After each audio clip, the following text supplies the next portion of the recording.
Hello and welcome to Wellbeing Wednesday.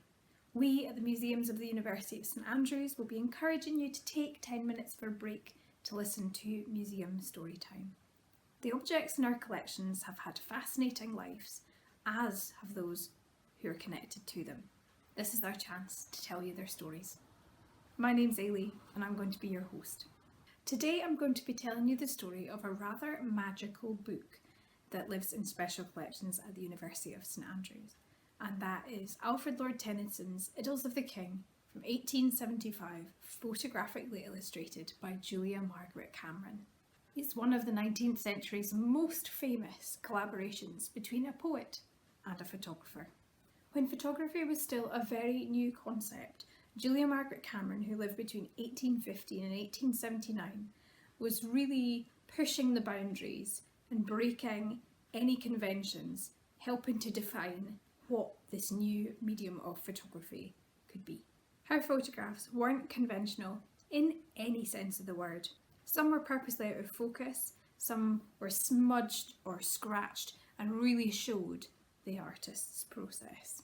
Her presence was, and very much still is to this day, in her works. Cameron's most famous works are portraits, and what's really striking about them is the way that she treats her sitters. Often made up and posed to look like characters from stories, figures from history, or the Bible. So how did Cameron end up illustrating Idylls of the King? Conveniently, Cameron was the next door neighbour of Alfred Lord Tennyson on the Isle of Wight. They lived next door in the summer of 1874 at Farringford, Freshwater, on the Isle of Wight. Tennyson was looking to expand a previous publication, which led to the Idylls of the King being published. Tennyson asked his next door neighbour if she might be interested in illustrating this publication. Lucky for us, she agreed. She used a converted hen house in her home to take the photographs. Cameron went on to make 200 prints for this publication. The technique she used was wet plate collodion on glass negatives.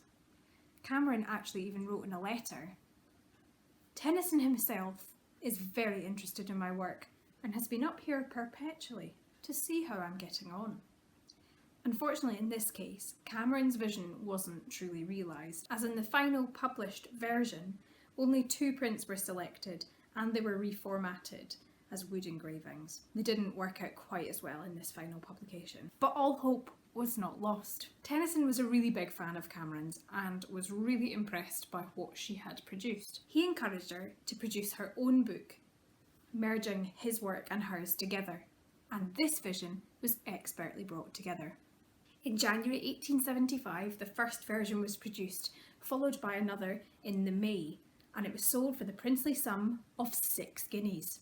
The book has album and silver prints, which were accompanied by Tennyson's words, which were lithographed from the handwriting of Cameron herself.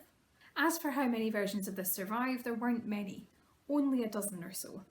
The volume is truly beautiful, with plenty of ethereal visions of women posed up in the story, and the focus of the volume very much seems to be on the heroines.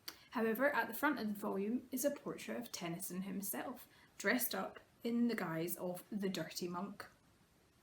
How lucky that these two were neighbours. Hopefully this has given you a bit of an insight into Cameron's innovative and inspired vision and how she married that with Tennyson's verse. See you next time. Bye.